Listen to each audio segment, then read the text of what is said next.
right, I've pasted the agenda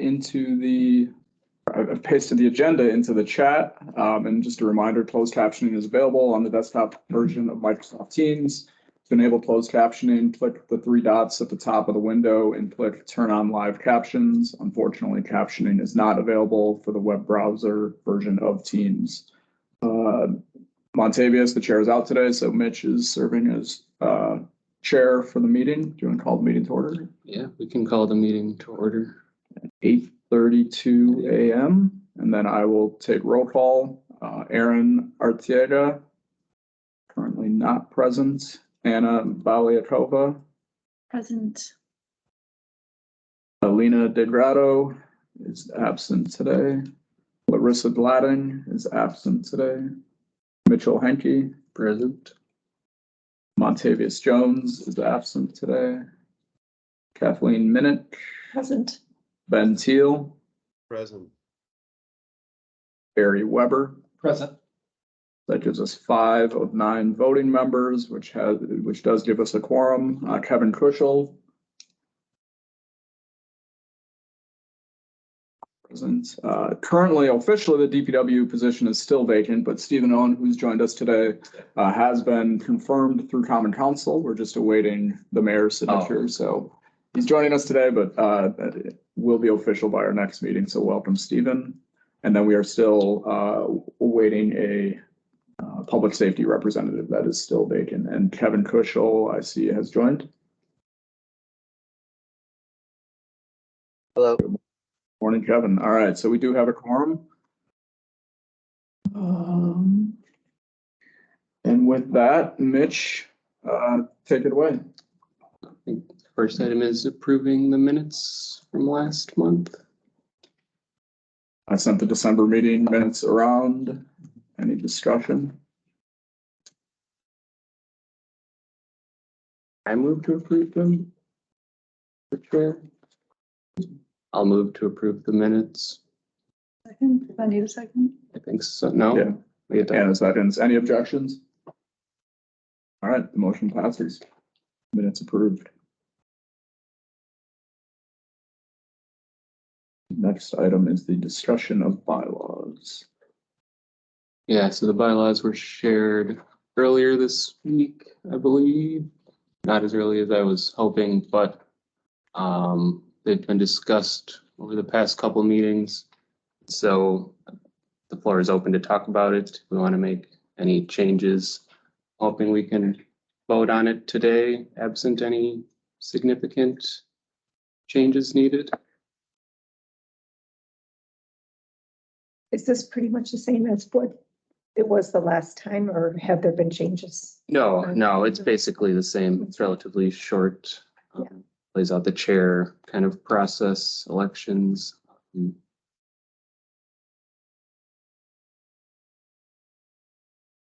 I'll try and pull them up. It's a lot shorter than the previous version. Most of our mandate and area of work is defined in the ordinance, and so defer to that.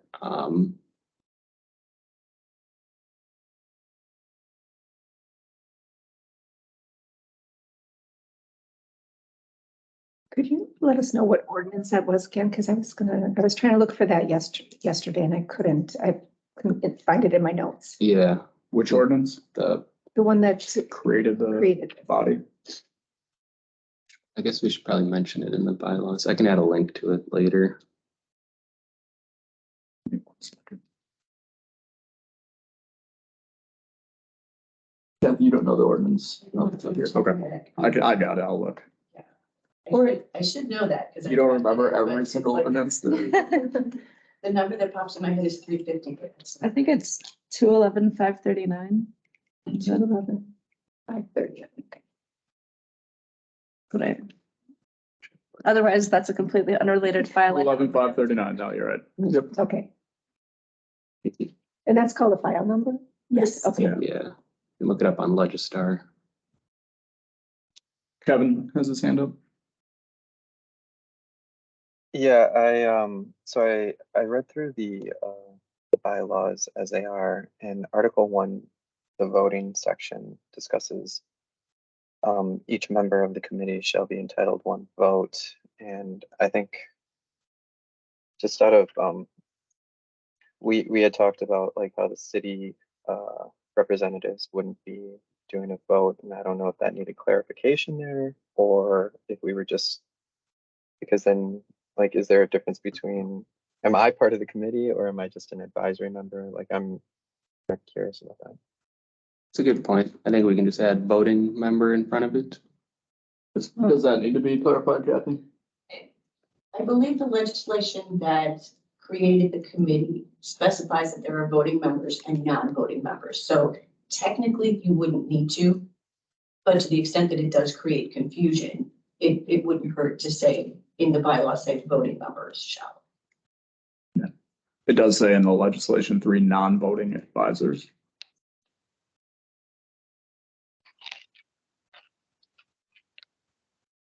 I mean, to avoid like duplicating the word voting, you could say each non-advisory committee member has one vote.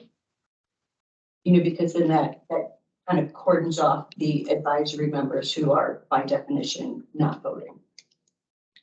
Whoever's in is that me in there? That's me. Do you want to make that change? Sure. Non-advisory. That one. Oh, I changed. There it is. All right. Yep. Thank you, Kevin.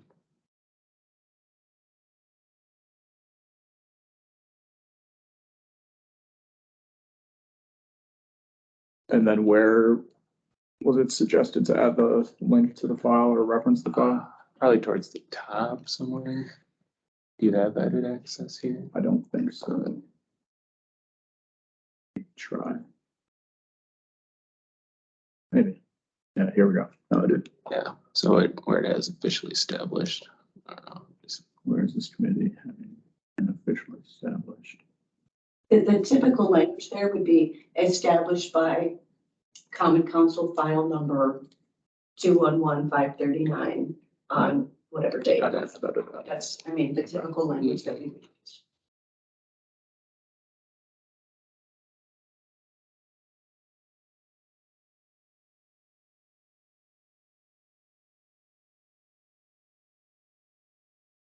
Uh, 211395. 211539.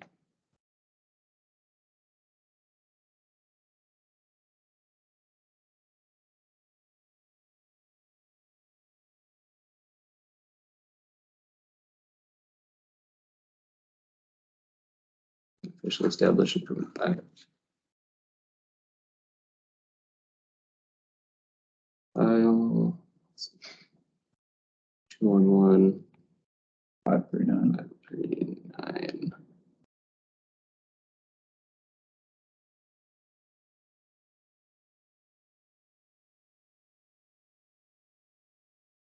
The mayor and common. There's no dash in there either. Oh.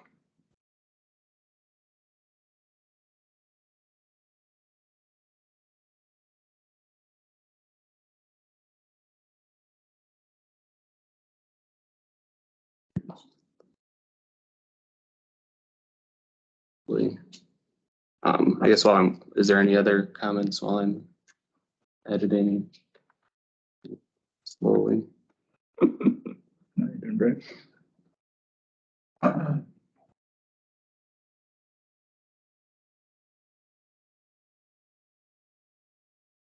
That looked great, Mitch.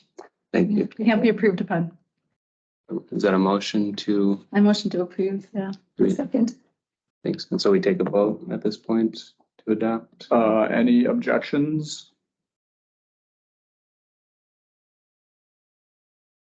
So the motion passes with no objections. I guess in this case, we would need everybody to approve for quorum. Is that correct? Well, there were no objections. I Oh, think that's what we can do it, right? Keep it simple. We don't have to do a Right. roll call every time. okay. Yeah, as long as there's no objections. Yeah, I So you're gonna mean, move- if there is something contentious, I mean, any one of the committee could certainly say, I think we should have a roll call, Yeah. but You a voice and cool. Okay, cool. And then just as an FYI, Larissa did say she she approves them, even though she can't vote for them. Okay, Since cool. not being here, but she had no comments either. Excellent. Well, we could vote if she felt that was necessary as well. Nope. We're good. No Congrats. opposition to formality. Cool. The Thanks, everybody. bylaws Are approved, so And then the elections will be March or April or whatever it says in there. Something like that. Not.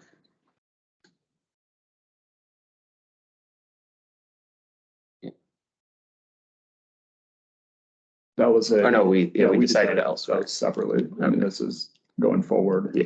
The annual meeting, but April is what was decided in, I think, the November meeting. Yeah. I will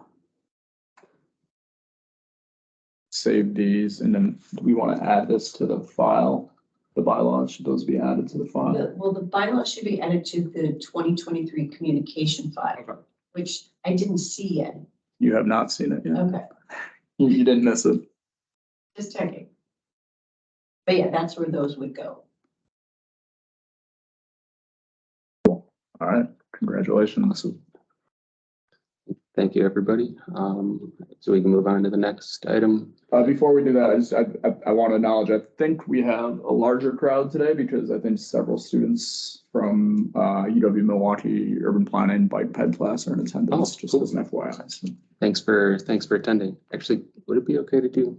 Yeah. Would you want to do a quick intro, Stephen? Myself? Yeah. Well, Steve Owen, City of Milwaukee, Department of Public Works, major projects. I've been working with major projects now for going on 8 years.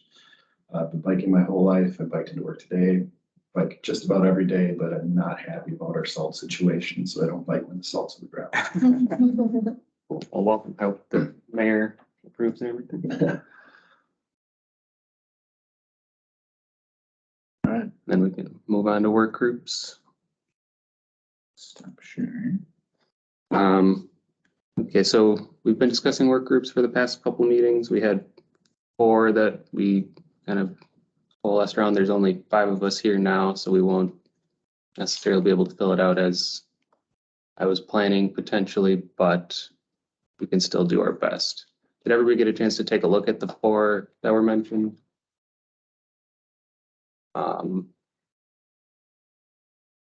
And have any feelings on whether there's one that they would like to join lead? We can start at the top, I guess, with targeted improvements. That's kind of where I feel motivated. Do you want me to just, or do you want to read through them? Oh, yeah, Quick, sure. so everyone has them And top of mind. briefly describe this though. Yeah, sorry, definitely. So the 4 were targeted improvements, strategic partnerships and communications, policy, and major projects. Targeted improvements was a work group aimed at identifying small interventions that can hopefully be done quickly for a larger impact versus larger projects that require a lot of work or planning.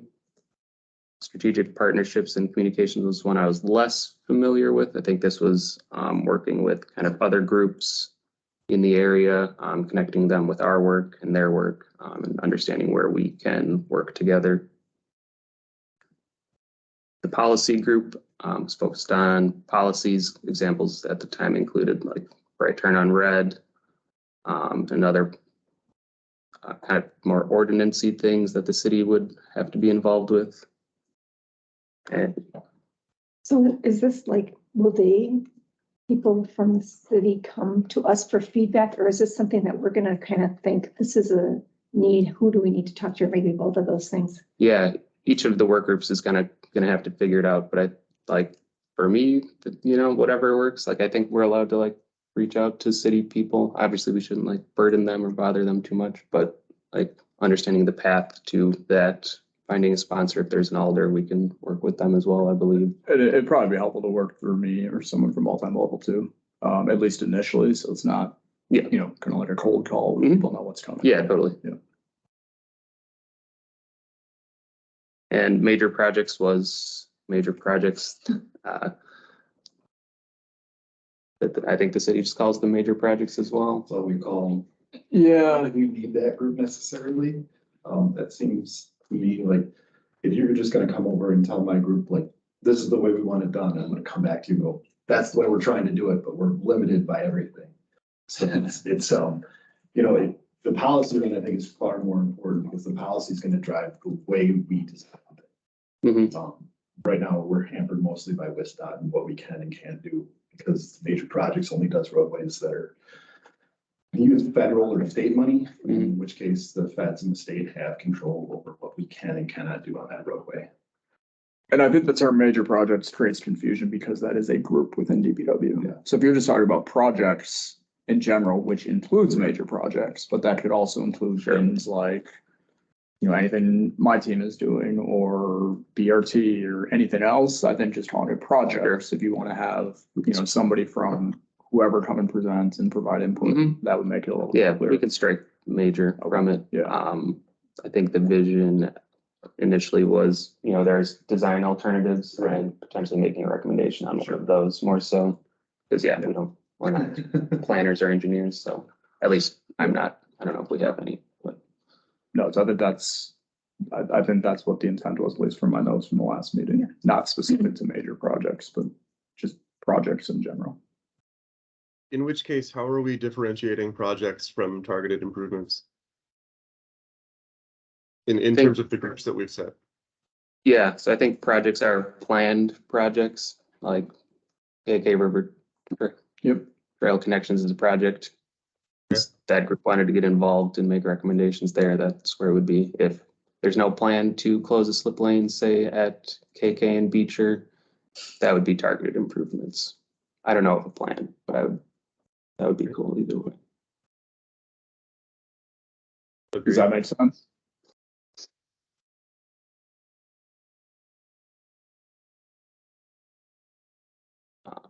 So did anybody have any questions or strong feelings on the groups in terms of working in one or?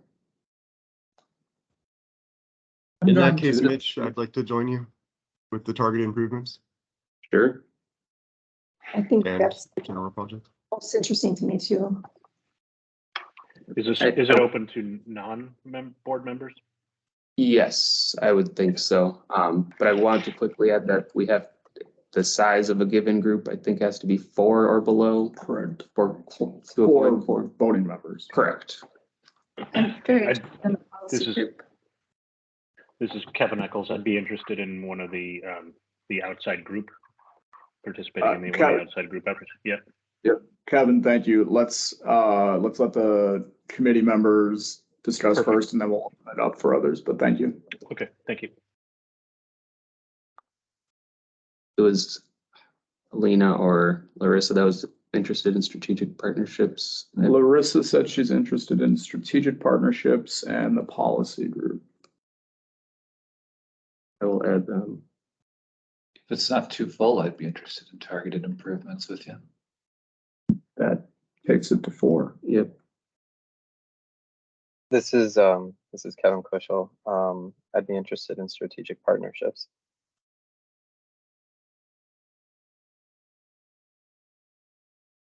So projects has nobody yet, which is fine. We're missing most people. Aaron is here too. Who is that? Ben? I'm interested in projects. Okay. I like Ben. projects. Thank you. Ben. And keep in mind, you don't have to join any of these. So Aaron, if you are interested in one of these. What if we join one and then we decide, well, maybe I'm better suited to another one? I think that's totally fine. I think to start, we'll be figuring it out. And it should be flexible-ish as long as we don't go over the top. So I'm trying to channel my inner GMO here. in terms of a walk-in quorum. Right. Like we would have to be careful to not change frequently and kind of mix business between Yeah. it. But and so maybe we limit it to, changing committees at full meetings. Yes. Seems reasonable. But yes, they're like, outside of that, there's no reason that we couldn't have people move around. And keep in mind, these groups ideally would be focused on what a certain item or items.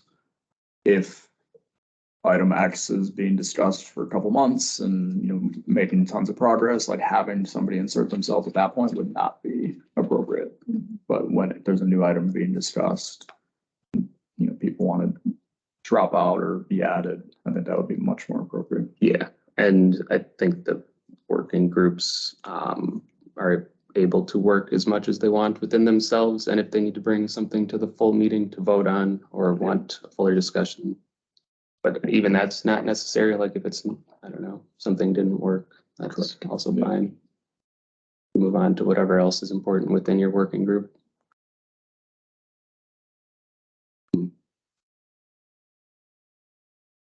I was interested in policy, but I do want to give room for others that are not present. So I'll wait now. So currently, just if I have it right, targeted improvements has Ben, Mitch, Kathy, and Barry, which would be maxed out. Projects has Ben and Anna, which leaves 2 spots. Policies has Anna and Larissa, which leaves 2 spots. Strategic partnerships and communications leaves Larissa and Kevin, which leaves 2 spots. And how many people are not here that we? 4. 3 now. Let's see, there's 16 possible spots for 9 people. Well, I guess Kevin technically isn't a voting member. So strategic partnerships and communications still has 3 open spots.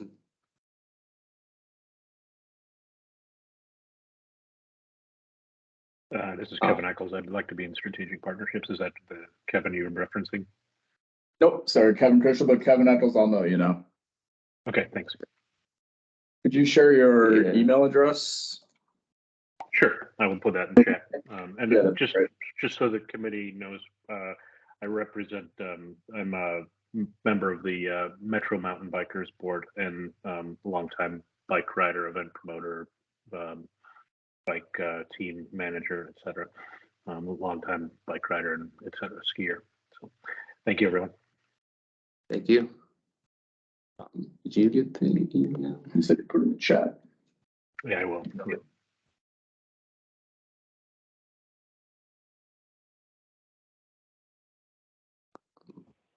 But what? Let's see. As long as Kevin gets the email to reach out, I think that's. Sorry, Kevin Cushel gets the email because you're the only person here. Because I would leave it to the work groups to kind of reach out to non-member people. Correct. Oh, got it. I see his email. I will reach out to him. Thank you. Oh. I think we've got somebody on the phone and we can hear you. I would like to be added to the policy. Policy? Yeah. Perfect. Can you join more than one? Because I know people mention, okay. Mm-hmm. Then can I also do the partnerships? Yeah, absolutely. I would say no more than 2 at this point. Yeah. So that's okay.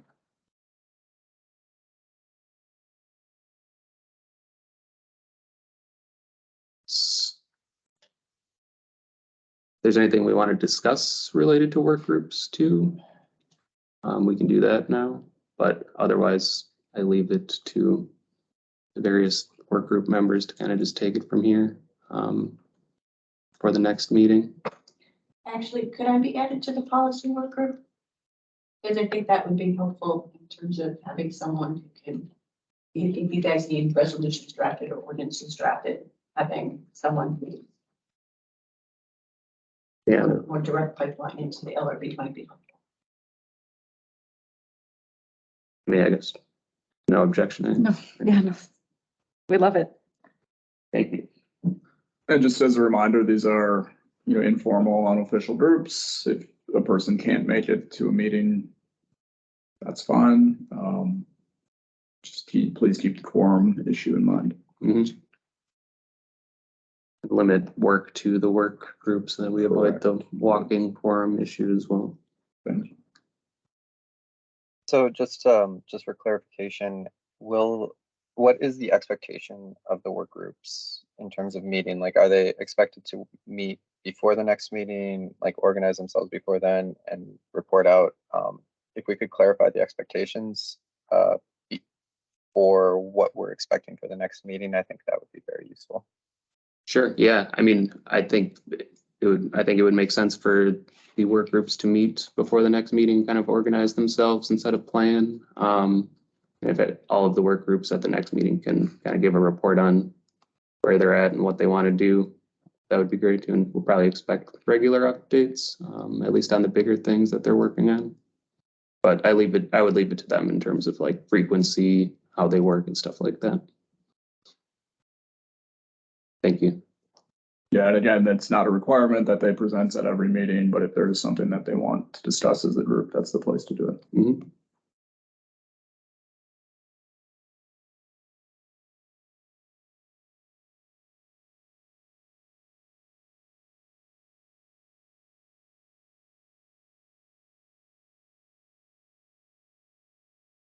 Hearing nothing else on working groups, I'm happy to move on.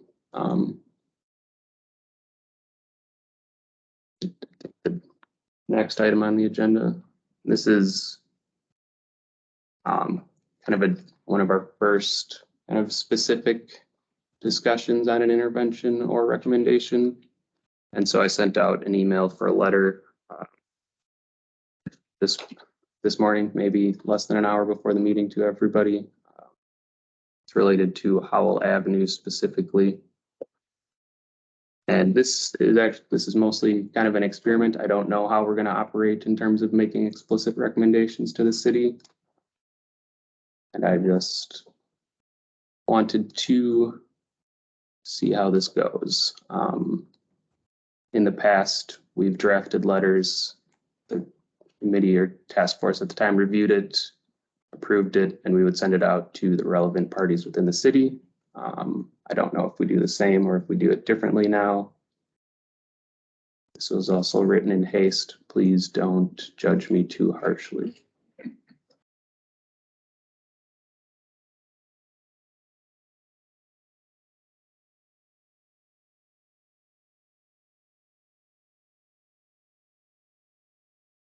That would require vehicles and stuff, you mean that kind of like should?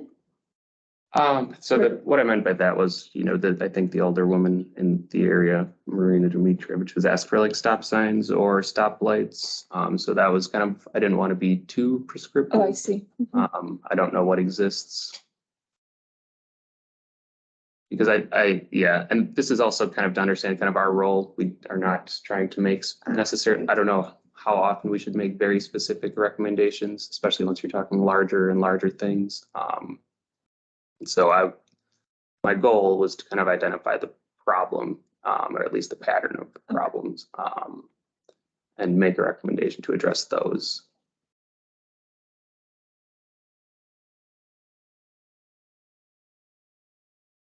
Mitch, this is Ben. I've been reading this. I think it's great. Thank you for doing this. I just pulled up the WISDOT crash map. I'm wondering if it would be helpful for this letter to have some statistics about crashes, pedestrian or bicyclists, along the Howell stretch to bolster the arguments being made in the letter. Yeah, that's a good point. I erred on the side of brevity. I know DPW has been working closely in the area and has been tracking those numbers.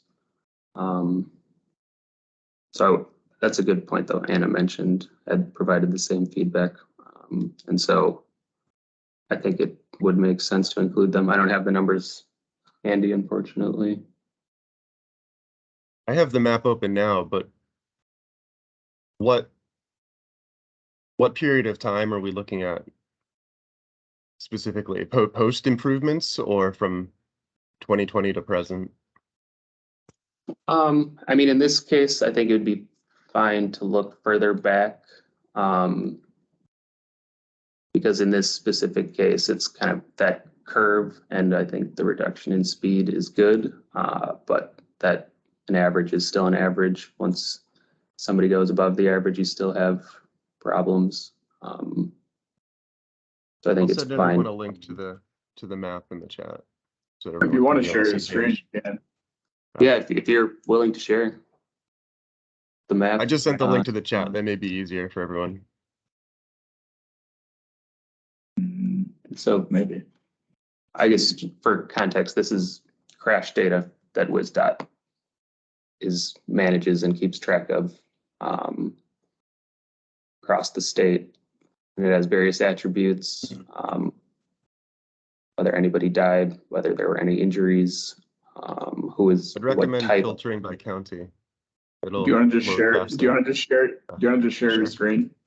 Sure.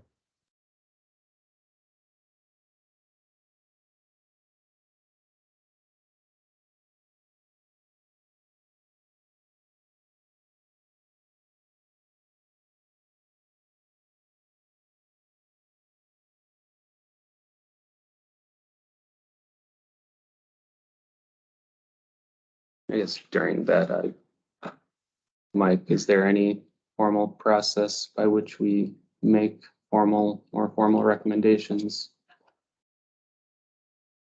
And or any advice? I don't know if there's a formal process, and I do want to acknowledge Kevin Muse, city engineer, is here as well. So Kevin, chime in if needed. But I mean, I see this as similar to other requests we get. I think the letter addressed to the mayor and to the alderwoman is appropriate and would make its way to the appropriate people within DPW. And like other requests we get, we'll provide a response.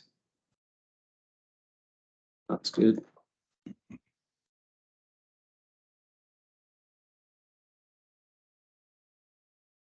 And depending on the issue, obviously this is one issue, it would be filtered through to different groups, different people within the city. So I have Howell Avenue here right in the middle of the screen from roughly Holt Morgan to Beecher Bay. Yeah, we see it. Thank you, Ben. I did. If you're okay with it. Yeah, please. Yeah, just a couple. But there's nothing wrong with this as a process thing. I think that's fine. For those of you who don't know, my name is Kevin Muse, relatively new city engineer for the city and within the Department of Public Works.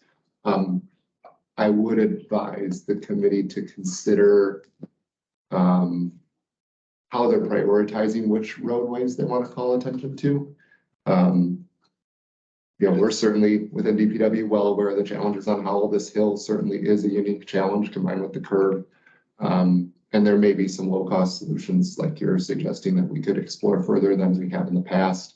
But obviously, if you're looking at the challenges related to safety across the city, this road is relatively low on that list. And so just putting that out there, not telling the committee what to do or not to do, but from an equity perspective and a safety perspective. So it doesn't mean we can't do things in many places, right? So it doesn't mean that you shouldn't raise this road, but just I would suggest thinking strategically about that. So definitely. No, appreciate it. Thank you. If I could just add on to what Ken said here, I know a couple of people up in my department have been talking about the fact that Madison has a policy guideline already for all their roadways. Might be something for the policies to look into between them and Minneapolis. They both have very good policies on bike ped. What they really do is take each street, narrow it down into what its functionality is, whether it's a collector or a local road or whatever, and says, these are the standard things that we want to see on these roadways. When we have that, and we, in like major projects for me, when I'm doing my job here in the city, like I can just reference that document to WisDOT and they'll be like, okay, good, check. And just let me go instead of me having to have like a month-long conversation with them about like why this needs to be done. So is Howell a state or county? it's a connecting highway. Is it 38 in this area though? No, It's not. yeah, not in this area. Okay. South where it joins with Chase, Okay. it becomes a connecting highway. What were the cities that you said had this problem? Madison and Minneapolis both recently came out with them in like the last year or two. And that's something the city could do. Is that like a legislative thing or within DPW strictly policy that they could do on their So own? Madison ended up using outside firm to pile all the stuff together because it is like 100-page, 200-page document or whatever. And then, yeah, I believe that had to go through council. So what is it exactly? It's a policy guideline for, Essentially the entire city. It doesn't do a map or anything like that, but it tells the engineers as they're looking at these roadways to, upgrade them and stuff, like, this is what needs to be in this roadway per this document, so like on just a local street that's just nothing but houses or anything, it might be like, well, maybe you look at removing parking on one side if possible to turn it into a off-street bike lane.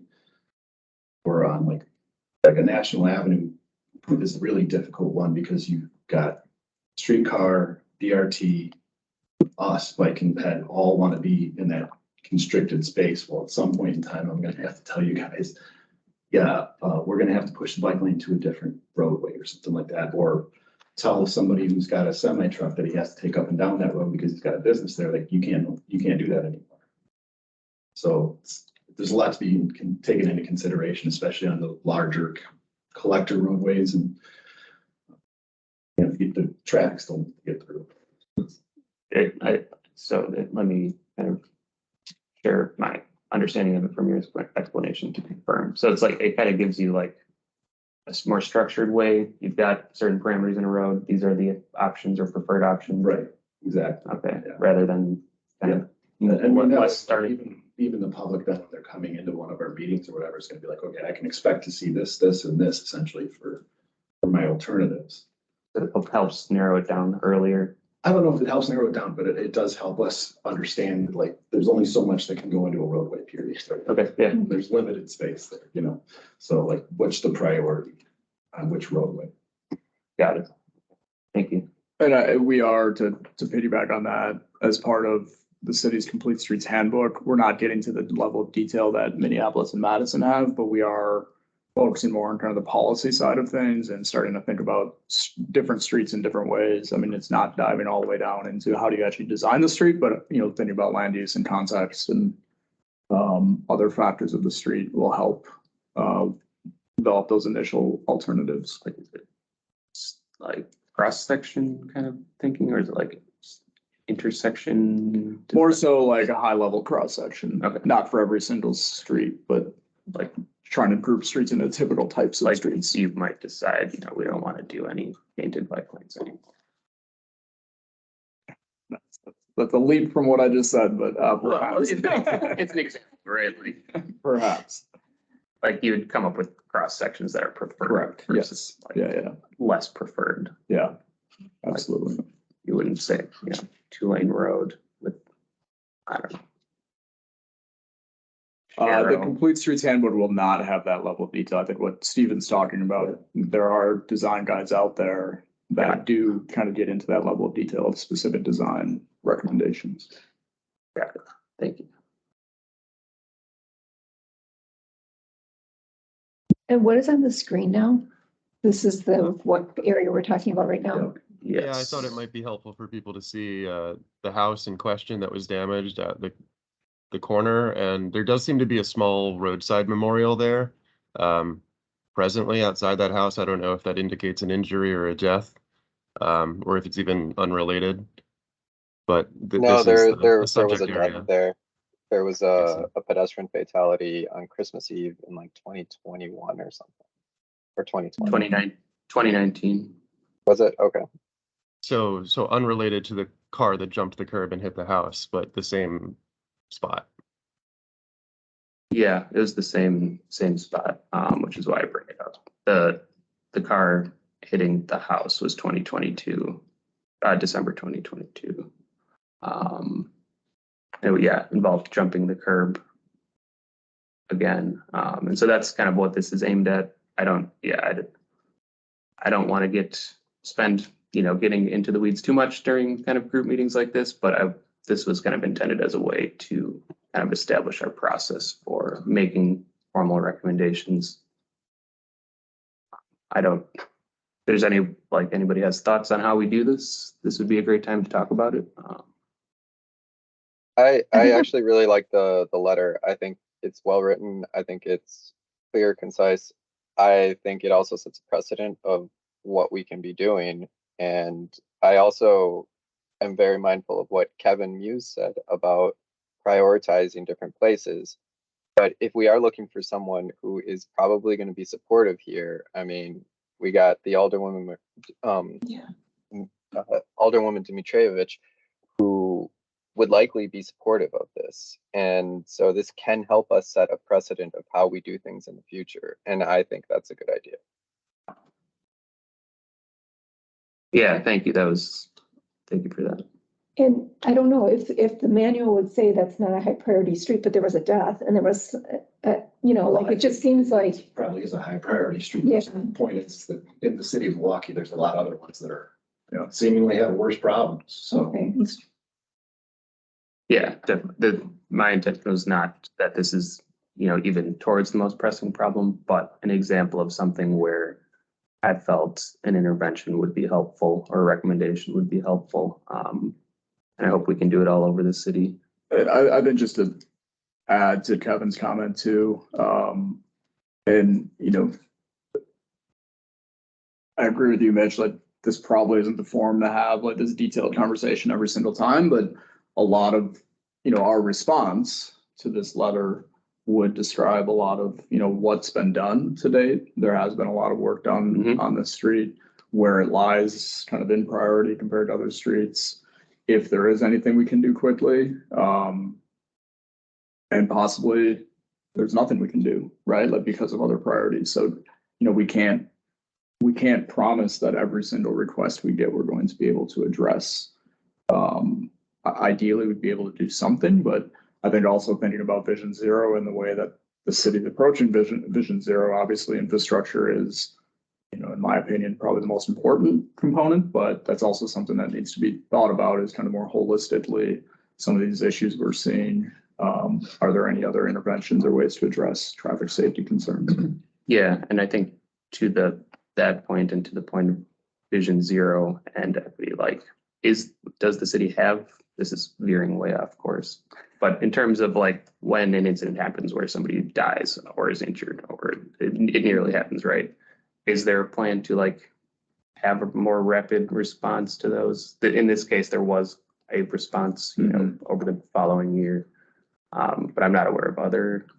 I know there's a kind of currently a Vision Zero work group that's primarily just city folks right now, but I think as the Vision Zero coordinator position is filled, I think it's a priority for the mayor and the city to develop a Vision Zero action plan, and that the thought of having a kind of a rapid response team consisting of kind of a multi-departmental approach has been brought up. I know other cities have.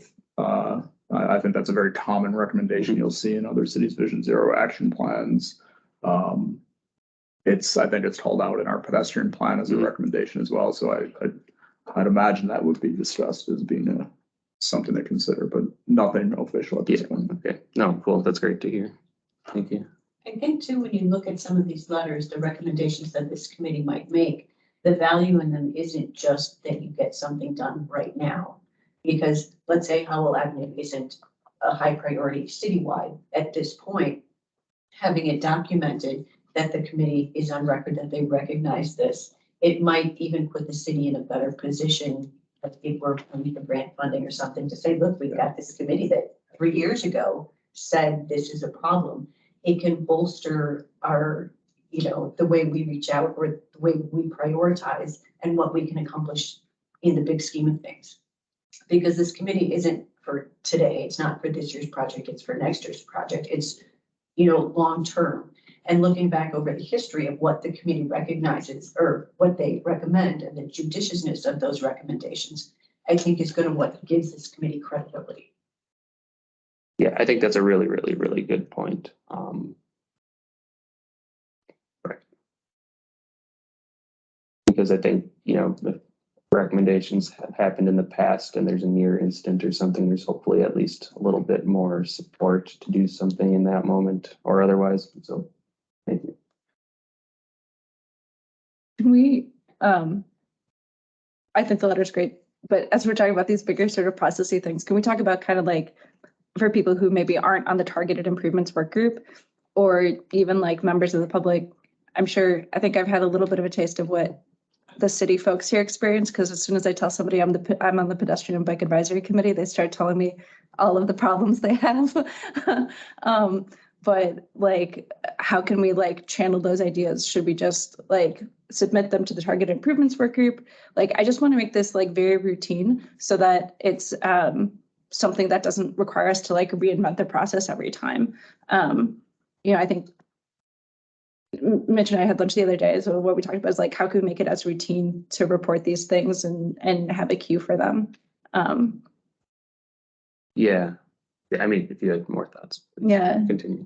Yeah, no, I don't know. Like, I know I don't think there's anything like, well, it's been a while since I was on 311. But, I don't know if that's the mechanism or something else, but I'm fine if for now we keep it very simple and lightweight. And it is just like, email the targeted improvements work group, and they can prioritize it in their queue. But I would love for us to get to a point where, it doesn't require a ton of like lifting every time. Specifically, like from resident concerns? Yeah, resident concerns, or just other members of the committee. I mean, I'm not on the targeted improvement work group, but like everybody else here, I've got a list in the back of my mind. Yeah, and I think that is one of the challenges in terms of how we kind of take feedback from the public and residents. Because we are limited in both capacity and power to get things done. So I, for the most part, would probably suggest people talk to their alder first. I don't know. Or maybe that's something. Unless we can, I don't know, Yeah. feel like we can take it all on. I don't know. I have a deluge of people, but maybe not. Yeah, I don't envision this committee being like the first sort of like front door of issues that people have, but like as things come to us, right, want to be able to channel that effectively. Yeah, I mean, people can email us or you, and we would pass it along at, what is the email? Move at Milwaukee.gov. And I gather too that this is kind of like, I agree with everyone here that the letter is really well worded, and I gather just reading it too, like, this is kind of one of those almost low hanging fruits. Like, like this could be a really quick, like, hey, let's recommend this. It's already probably got the support of a lot of the community in that area, residents, alderperson, most likely.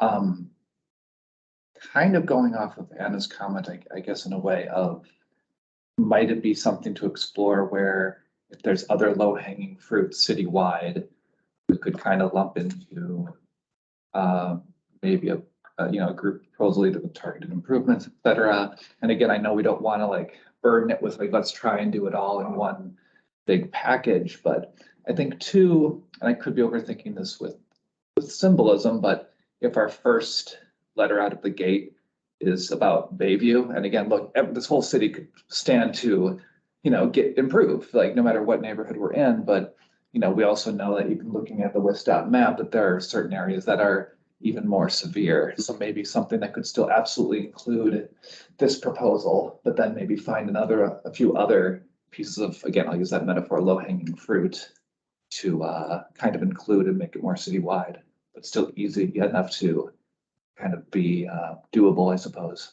Yeah, I mean, I think for broad things, there's low hanging fruits still. And maybe, I don't know, let me know if I'm not, answering directly, but like for some of these recommendations, I would like to see like policies, like, or programs around it. Like, are there just slip lanes across the city that are dangerous and we can close them, relatively easily, comparatively?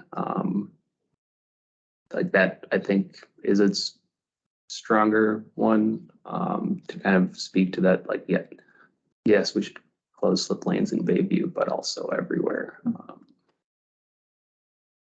don't know if that answered the question, or if you're like suggesting there were specific things we should include in this letter across the city as well. again, like, it's kind of like what Mike had mentioned, that I know that this could go on and we could all keep weighing in, but I think it was also just weighing well, this is the first battle to pick, not necessarily that it's a battle, but the first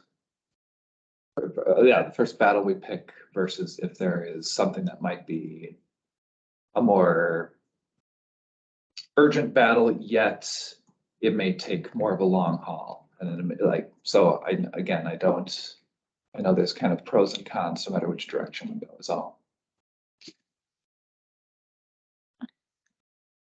I wanted to have a little bit more of a bias towards action. So does it make sense to, we have our new targeted improvement work group, and maybe if we want to identify this and maybe a handful of other things, if people have them in mind, have them go out together with that. Yeah, I mean, and like, I think it would make sense to kind of group them together too, if that's like in a future set of suggestions or in this one specifically.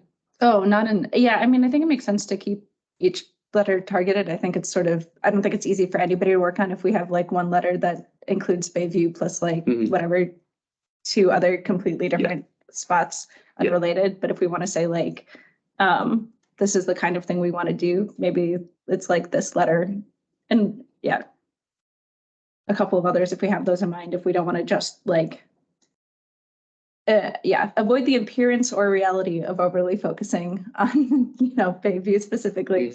Definitely. Yeah, and then maybe that target improvements work group can, take that up. And I can send you some suggestions on the west and northwest sides. Yes. Where I ride all the time. Yeah, absolutely. I think that's important for all of the groups to keep in mind, but especially for targeted improvements where you're talking about stuff that's more immediate. Just checking my notes from the last meeting, and this is just a reminder, and take it as you will. I think when we discussed this targeted improvements group, the conversation did result in making sure that it didn't turn into just these are our like individual pet concerns, and thinking more holistically and strategically about trying to prioritize, because not that this will happen, but I don't think you're going to want just like a bunch of letters coming back saying thank you, we'll prioritize this when funding becomes available. Like if we get 100 requests, we're not going to be able to do 100 things, right? There's something in the chat here. Yeah, totally. I think that gets to Kevin's point very well. A top 10 list of potential projects. Yeah, I like in terms of smaller interventions, if that's what you're kind of getting at. In terms of bigger ones, I don't think that is within the advisory committee's purview. The funding and planning for those is a lot larger. I think you stopped prioritize. Kevin Eccles, you're talking about this target improvement concept, is that correct? Yes. Mary Beth has her hand up as well. Yeah, sorry, just listening as not a member. For the targeted improvements, I think maybe one thing to consider is where the city is already collecting complaints and information. I think Anna maybe mentioned the 311, the online app. There's nothing in there, as far as I can tell, for things like this. And if we're already collecting complaints and information from folks, maybe there's a way of, instead of creating our own PBAC complaint system, can we improve the existing city resources to start collecting requests? Can't promise they're going to get done, just like any other request, but already leverage what exists already. That's kind of one of the things that's coming up with. And then the other thing, I know the group is talking a lot about bike related stuff right now, with how from the pedestrian side of things too. One thing I see that's a little concerning is the focus that happens on speed bumps instead of like other possible traffic calming measures.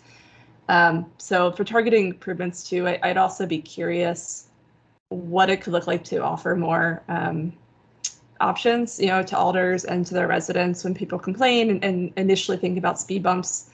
which are totally fine, but might not be the only solution. And they have some challenges, of course, too, for cyclists. So those are just two things, just as someone listening in. Yeah, no, thank you. Do you want to, are there specific things in addition to speed bumps that you think are worth looking at or including? Yeah, I mean, I Nope. think everything that Mike's team, is they're working on a much wider diversity of quick builds and other changes, like little traffic circles or like the bump outs, et cetera. I think that what I see from the outside is just a lot of people focusing first on speed bumps, and there seems to be a really quick process that people can understand quickly to get speed bumps in place. But for some of those other options, the process maybe is murkier. So I think like one thing that could be valuable coming out of this committee is helping make these processes and benefits of different kinds of options clearer, if that makes sense. Yeah, definitely. I think like, I'm not sure the path, but having a way for people to make the process for requesting speed bumps for more kinds of interventions possible, I guess. Like I can't request, there's no website to request a bump out. Actually, yeah, you can. Yeah, I mean, like, say anything about the city, I think that it's more of an education and a communication challenge. Yeah, that's what we've identified too, is that you're right, Mary Beth, that the speed hump process is simple, relatively speaking, and quick, relatively speaking. Obviously, we're still talking about construction, so it takes a little bit of time, but that's actually not all the neighborhood traffic management program can do, and that's the program that the speed hump request process is through. And we do have some examples where some neighborhoods have requested and we've installed traffic circles. And actually we feature that traffic circle pretty prominently on our website. There's more than one now, but the first one. Where was the first one? I think the one on the website is Bartlett and it's in the Cambridge Woods neighborhood. Kenwood and Bartlett, yeah. Kenwood, yeah. And so, yeah, we definitely encourage people to think about more than just speed humps for some of the reasons that you just mentioned, Mary Beth, around cycling, and also within the department. We think there's perhaps a perception that the public wants to focus on. They look out their window at their house and they see speeding in front of it. And as transportation planners and engineers, we see the intersections as the problem. And if you only have speed humps and you don't have any other control at the intersection, you can actually encourage people to then accelerate as they're approaching an intersection. Doesn't mean speed humps aren't a great solution in many circumstances, and we're certainly not like opposed to that by any means, but we do think there are other options, and we are trying to figure out how to do some better education. So if this committee has ideas on how to present the neighborhood traffic management program in a different light, or process improvements that we could talk about at a different, on an agenda item in a different meeting, perhaps. We're certainly open to that because, yeah, we've definitely noticed, especially with the ARPA dollars, the heavy reliance on the speed humps being the only answer, which we, within the department, don't necessarily agree with. So, and it's the same funding mechanism with property taxes. Yeah, assessments of and so as an example, if you do an improvement at an intersection, you just went from having to get signatures on one block to the 4 approaching. And that's one of the challenges, right? Is you just made the job harder for the resident who wants to achieve this traffic calming. So, right. And the assessment rate does vary depending on the improvement as well. Yep. Yeah. So more expensive, higher assessment rate. Are the intersection improvements more expensive than speed humps? Is that part of it as well?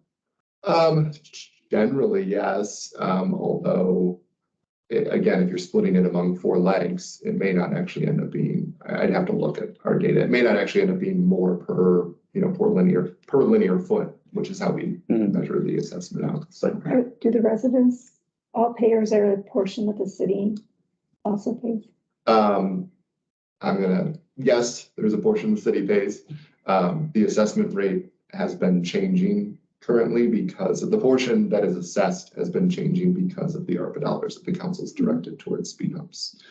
So the assessment rate went down to 10% of the cost with the ARPA funds, right, Mike? No, 33. 33. Yeah, it went from $6 a linear foot to $2 a linear foot. Okay. Yeah.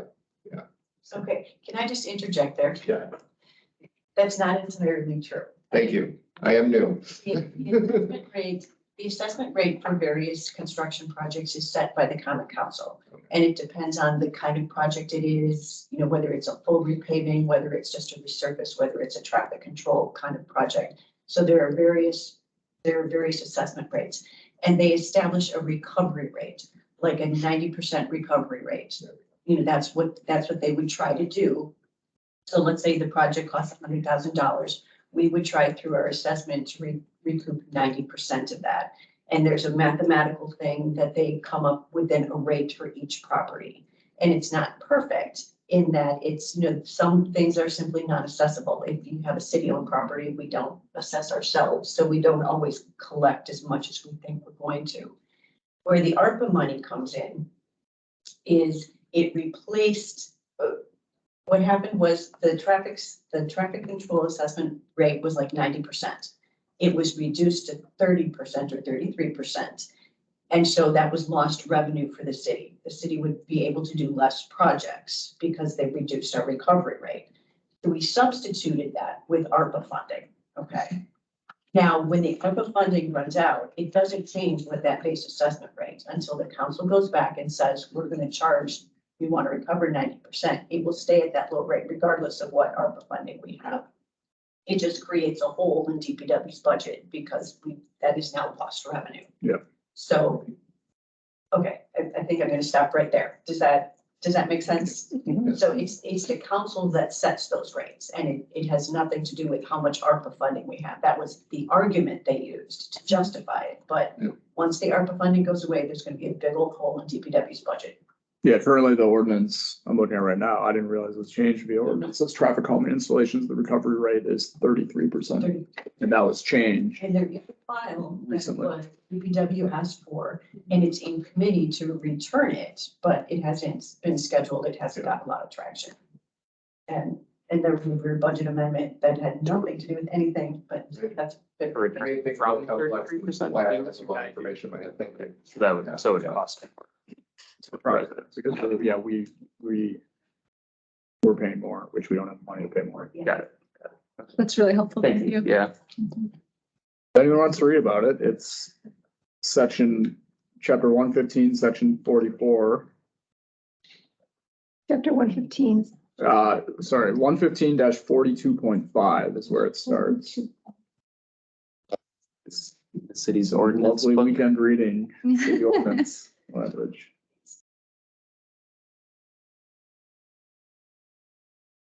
Yep, the chat. Yep, sorry. No, it's not. good. Oh, oops. Cool. Well, thank you both for that explanation. I guess, given that, I am satisfied with the discussion. Do we want to vote on the letter or move it forward? It's our last bigger agenda item.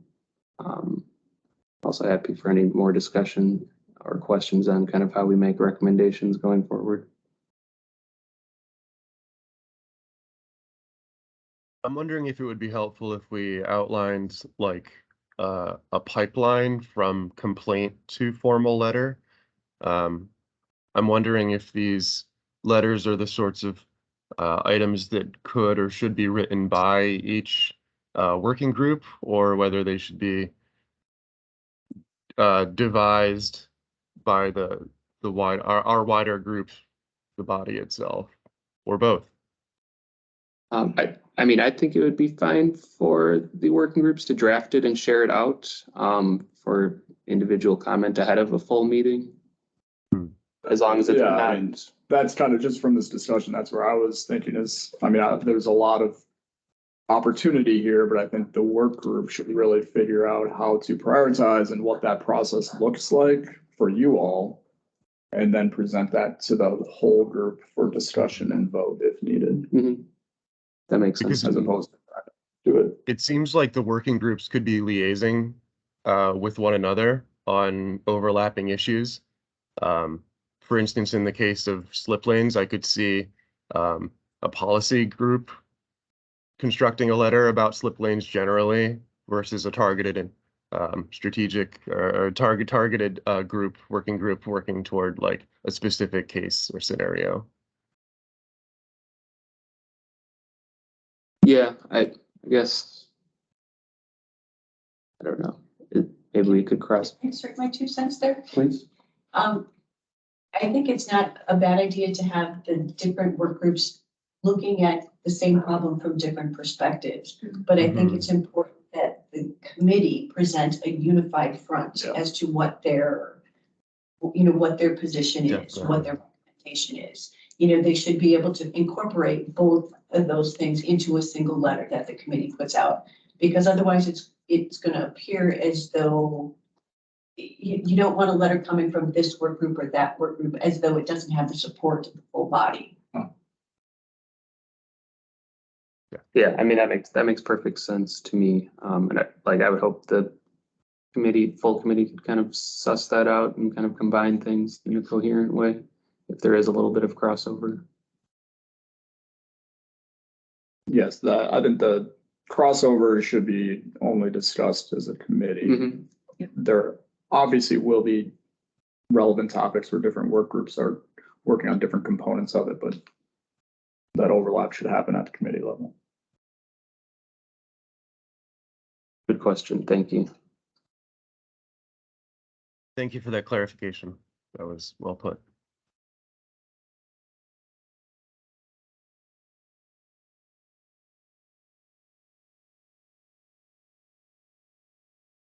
Any other thoughts on kind of this process? So, one of the work groups, the work group that I volunteered to be a part of is strategic partnerships and communication, right? Wouldn't it make sense for the work groups to, and I really like the idea of the work groups working together on specific problems and stuff, but if they're going to be work groups and they need to be specialized, and the way that I understand strategic partnerships and communications, that would be, forming partnerships with different organizations across the city so that we have a more equitable view of the city and the problems that are facing pedestrians and bicyclists specifically. And in that way, we can, have much more public input on that. And then the communications part would be like, in my mind, drafting up these letters to present to the board so that the board can vote on whether or not they want to actually endorse the letter. That's the way that I was seeing it. But if that's not correct, that's absolutely okay. I just want some clarification on that.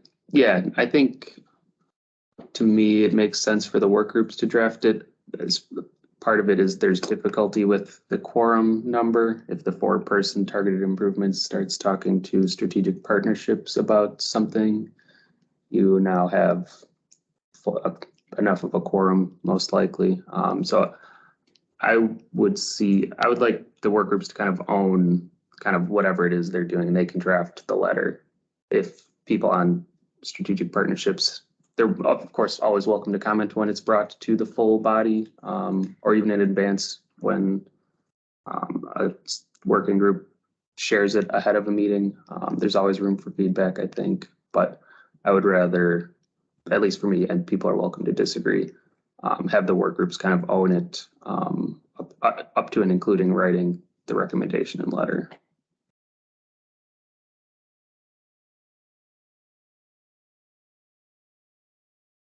So what does this mean in terms of this specific letter you wrote now? Already, are we going to move that forward? Are we? We can, I think we just would need a motion, but I didn't want to do that before we finish discussing. But I feel content in this and kind of have a better understanding of how we want to make recommendations, and we'll continue to learn and hopefully make more recommendations. Can I just interject for one more minute? Yeah, no problem, please. In terms of having the work group draft a letter, to get the general intent of it I think is good. But Kevin's notion that it should go to the communications subgroup to maybe polish it or to create, as a committee, you want to have an image that you present to the public, and making sure that your tone or your just your style of communications is consistent for whatever it is you're doing, I think is going to be important in terms of, again, credibility of the committee. You don't want to have, you don't want it to sound like 8 different people are writing letters. You do want a cohesive communication strategy. So it does make sense that once you have the bare bones of the substance of what you want to communicate, that you would give it to the communications work group to kind of put it in whatever form the committee decides that that's what they want to put forward. I mean, you wouldn't have to do it that way, but that does seem like it would give you the most consistent output, overall, again, over a period of time, which is really what you're looking at here. Thank you. Yeah, I think that makes sense. To start, I would rather go with this is me, like a lighter approach.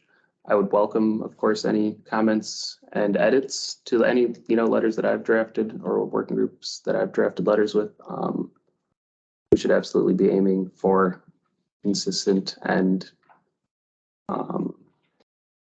consistent tone. But I don't think I want to avoid is going back and forth too much over smaller stuff. Not that I don't trust the strategic partnerships people to do it well, but it's something that I've seen happen even among well-intentioned people. And so I don't feel strongly like if a working group wants to involve strategic partnerships in it, or strategic partnerships has strong feelings about it and they want to share it, that's always welcome. Would you be comfortable, this is just, would you be comfortable as an option tabling the letter as in the next month to 2 months or whatever, while discussing this communication further while still keeping this on the short list and high priorities? Or is it still something you prefer to vote on and have going forward today? No, I mean, I don't feel strongly about the letter itself. I wanted it to start this discussion at the very least. And if, the committee is not prepared to send it, we would that's totally fine. I'm not hurt or anything. There's plenty of problems within the city that we will be writing letters about. I have no shortage of letters to write, so. Okay, one more time. I didn't mean to imply that you should not move forward with this letter. I mean, the committee's voice is going to develop over time, so I wouldn't see any reason why you couldn't move forward with this letter if the committee chose to. That was not the intent of my comments. That wasn't my understanding. Okay. Thank you. But I mean, I'm happy to move forward. I don't want to be the one to move motion for it because it was mine. I would only if some other people felt strongly enough that we should send it, would I want us to send it? But I'm happy either way. I'm happy with the discussion that we've had. I would move to send it. I think if we're all in agreement that this is an appropriate thing, I don't think there's a huge amount of benefit from waiting and discussing the specific thing more. I think we have a good framework and I think we're all sort of aligned on what our priorities should be going forward, but I would rather sort of move this from the in progress pile to the done pile. So what am I moving? Am I moving to that word? Yeah, move to send the letter. Move to send the letter. I second. Any objections? Is that something you say? I'm gonna take a roll call. Just because of various comments. Sure. So the motion was made by Anna to send the Howell Avenue traffic safety letter. Seconded by, I wrote down Ben. I know a couple people might have seconded it, but so I'll take a roll call. Aaron? Aye. Support? Support. Approved? Anna? Approve. Mitch? Approved. Kathy? Approve. Ben? Aye. Approved. And Barry? Approved. Okay, motion passes. Thanks, everybody, and thanks for the discussion as well. Thanks for writing, Mitch.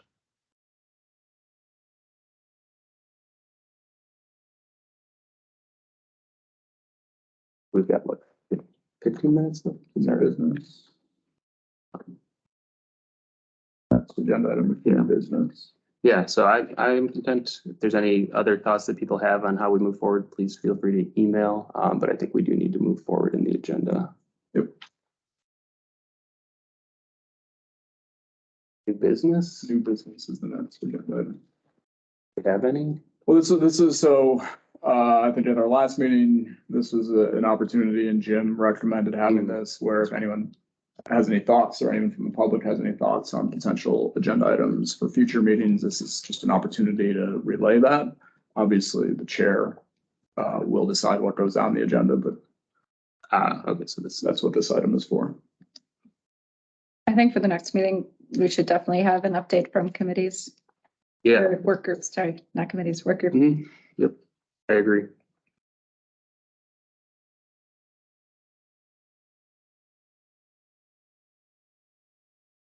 And I think it's fair to ask for that update to include at least like membership, including members of the committee who are not present today, and maybe like at least priorities, what the work groups are planning to work on. Since the work groups are not voted on, what I can do if there's support for this, I can email the committee with current work group assignments and ask those who weren't in attendance to email their preferences to Montavious and myself. And if it works out, it works out and we're good. If we have too many people in some, we can have that discussion at our next meeting, but hopefully we can advance it before then. Yeah, that would be great if you could do that. Perfect. Do committee members or can the committee have a shared list or vessel of all proposed new business, things that are on our radar, things that we should be discussing in our work groups? Is there some centralized location of topics that could be shared and reviewed? Or will this business be verbal? Meeting minutes, is there anything else? And there's the meeting minutes. It's tricky because the committee is brand new, so there's not an existing list. Like what the task force did was they had like their priorities for the year. They would sit down once a year and come up with a list of stuff. And then theoretically, you could add to the list and then once a year, the list was formally updated. But because the committee's brand new, there isn't an existing list like that. The committee could sit and create that list. It could become a document that you would then put in your communication file that would be available. And it could be updated, twice a year or whatever. But yeah, the easiest thing to do would be to create a list and put it in the communication file, which is then available online to everybody, not just committee members, but to the general public as well. Gotcha. Thank you.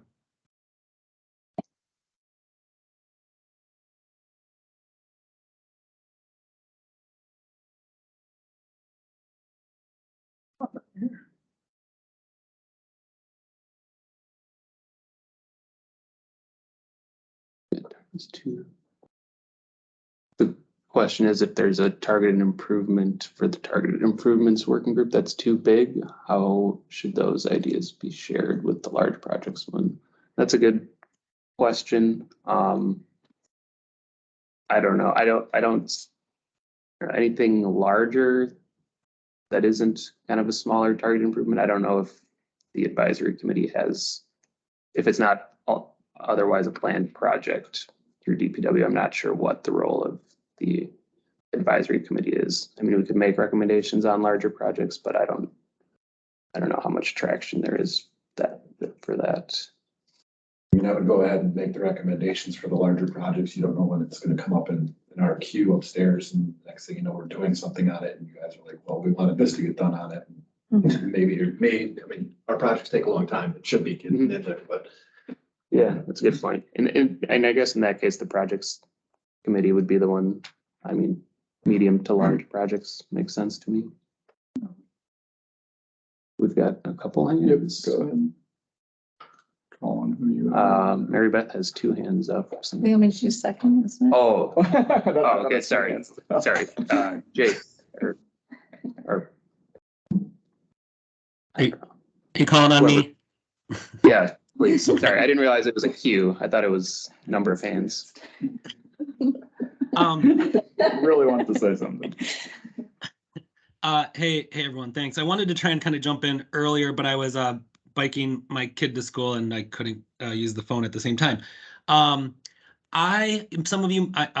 Jake Newborn, Assistant Director, Wisconsin Bike Fed, for those who don't know. The Bike Fed has been kind of engaging in a public campaign to encourage WISDOT and the city to ensure that National Avenue is as best as it possibly can. I want to thank everyone who's submitted. There's been, I think, almost 100 emails sent, enough so that the WISDOT project manager has become upset with us for the framing of words that we've used, specifically the kind of referencing the downgrading from reconstruction to pavement replacement, and has requested that I remove that language. I disagree. I think it's still relevant, and looking at the descriptions and classifications of those two terms, I think there's pretty big differences in potential project implications. I know, I'm sorry, I didn't catch who the major projects staff was who was commenting before, but if there's a chance maybe to speak to what's been going on kind of specifically with national relating to these kind of overall policy changes of, in my opinion, and what I believe to be fact in downgrading, and how that's impacting potential project improvements. I'd like to kind of be able to justify to WISDOT that that's still how we feel, and that I don't want to feel, to be honest, I feel like they're gaslighting and saying like, oh no, this isn't true. Like, but looking at the terminology and understanding certain aspects, I believe that. So I know there's about 5 minutes left here. If someone would have some time, maybe later, I'd be happy to take a call offline, or if there's something update wise real quick we can give, I'd be appreciative of that. Yeah, I think the projects working group will probably be involved with National Avenue, but I would defer to them, which is Ben and Anna. Would you guys be open to talking to Jake? Yeah, I mean, I don't know that I have any information. No, that's fine. Like, just as a, to talk to Jake. just as a topic, like, Yeah. I don't think we have time to get into it now, but it is a major project. Yeah, Jake, Steve Owen, I'll give you a call. Okay. And I would say too, I mean, if the question is more so around wanting clarification on various project classifications that WISDOT now uses, I would say that one, it's not appropriate for anyone here to talk about that. Kevin could, but it's off agenda for today's meeting. But if that very well could be an agenda. Not every agenda item has to go through a work group. Mm-hmm. So that could be something that's raised to Montavious if he wants that as an agenda item. I think that makes a ton of sense as a potential agenda item going forward. Yeah. And depending on more of the discussion, I think it could lead to an agenda item or action item of the committee putting an official letter saying, we are concerned about these things or whatever. Sure. Yep.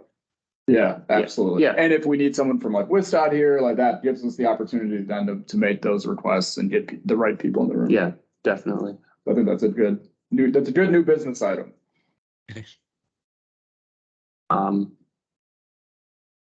Thank you. I want to make sure we get through our agenda. Mary Beth? Yeah, just a quick agenda item suggestion. 2022 pedestrian and cyclist death, fatality, and serious injury discussion of where that map, what it looks like, what those crashes look like. So on the Milwaukee Walk side of things here at the Bike Fed, I've been looking at some of the crash reports for the fatalities. I'm sure folks at DPW are doing some of the same things and probably updating the pedestrian, high injury map, things like that. So that might be valuable for the committee and potentially alders, et cetera, to just have some educational discussion around, where are the most dangerous roads, when are these accidents, are one of these crashes happening, any other kind of discussions from the pedestrian and bike perspective, rather than, you know, only the initial crash reports from the police, which I'm sure alders are also hearing from. So just want to put that out there as maybe a suggestion per topic for the whole committee. Yeah, definitely. I will make a note to follow up on that.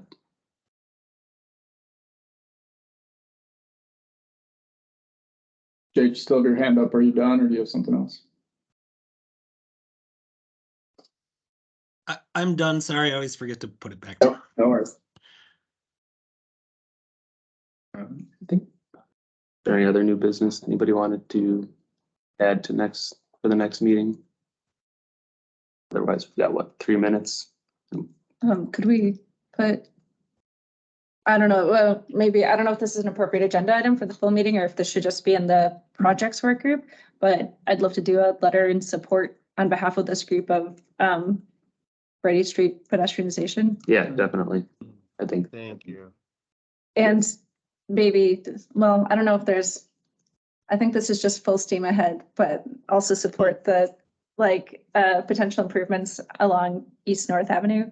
But I think that's actually, I think the TID for that and all of that was approved. So maybe there's not anything else to say about that. Maybe that's just happening without our intervention.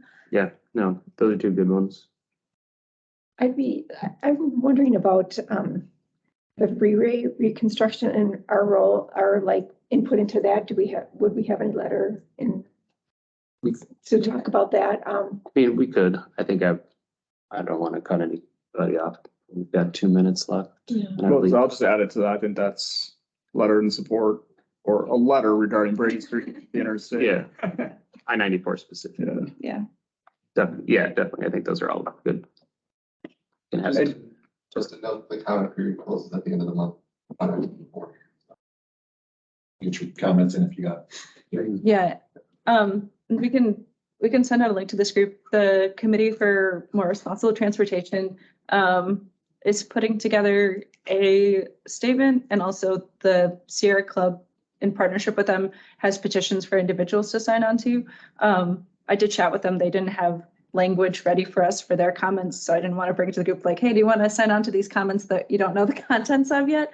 But at the very least, we can sign the petitions in our individual capacities as members of the committee.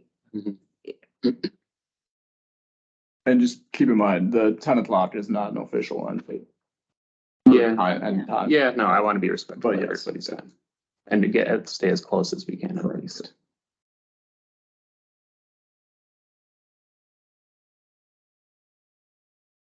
Those are all good. Just to recap, updates from working groups. Pedestrian bicyclist crash map for 2022, Brady Street, East North Ave, I-94. Is there any other new business that people wanted to discuss at the next meeting? Announcement. Yeah, we can move on to events and announcements, I think. So if anybody has anything going on that they want to share. No fun February things going on. Our announcement. You have an announcement? I'm sure. Go for it. I did the work. I've been trying to get it done for a long time. Later today, the department will be putting out an announcement that it's officially, as of 2023, a NACDO affiliate member. The city is. So, Oh, wow. On that. It's excellent. Awesome. Congratulations. Awesome, David. Congratulations. And those of us on the listserv have already been getting a lot of emails. Yeah, this is fantastic news. Jake. There's I a, actually do. Oh, I do have another thing now on events. Yeah. Bike Fed now, and I'll drop the link in this chat in just a second, but we do have taking interested parties to help host or attend any sort of bicycle education classes for adults. focusing specifically on like low-income residents, women, older residents. And so if there's anyone who, has a space, wants to host that as a community group they're a part of, we're trying to schedule those now. And so I'd appreciate just sharing that, filling it out, anything like that.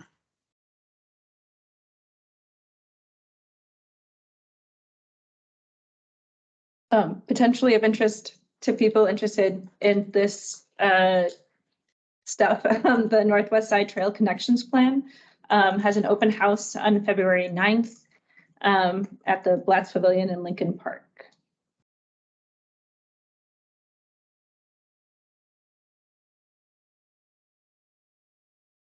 What was the date on that again? February 9th.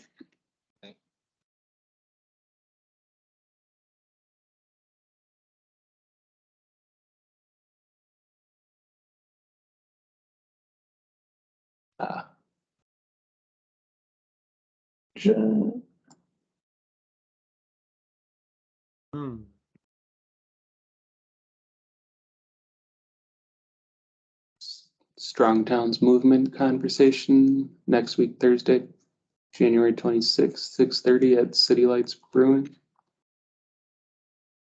I don't know if anybody wants to explain Strong Towns briefly. I don't feel qualified. I hope Joyce is. What's that? Isn't Joyce pretty involved in Strong Towns? If you And Montpelier's too. are able to chat or talk Sam to explain a little bit, you're welcome to. Hi there, can you hear me? Yep. Great. So the Strong Towns movement is basically a fiscal responsibility for high density, ending highway expansion, I guess densifying the city, increasing walkability and more livable spaces for people. Basically, it's something that rallies behind the Vision Zero plan, and I think is shared within a decent amount of people in DPW. I've had a lot of good conversations with it. So Milwaukee currently doesn't have a group going on, so we are forming one next Thursday.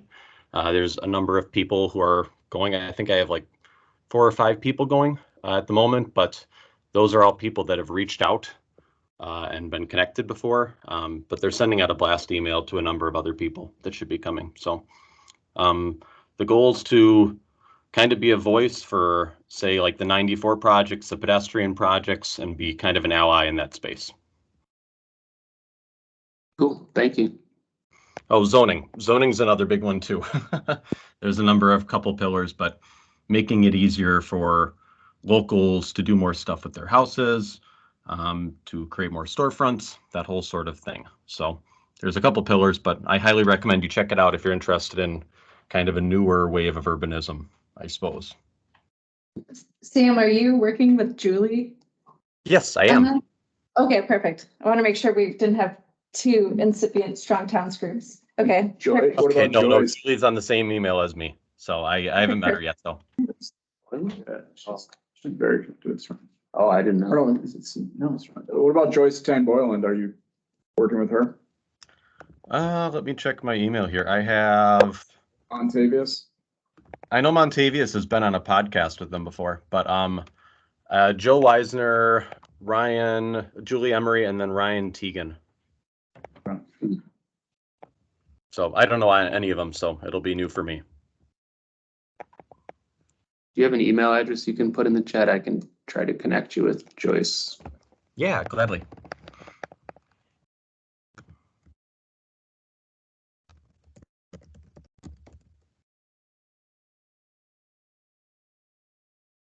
Thank you. And if anyone has any questions on it, feel free to email me, and I can send you a few links in the right direction for an intro.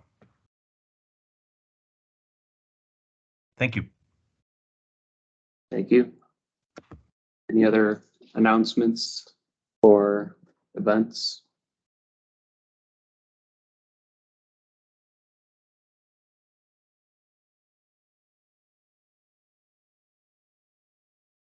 Hearing none, I'll move to adjourn. Unless anybody has anything else they want to talk about? Second. Cool. All right, thank you all. Have a good rest of your day. Thank you. Happy Friday.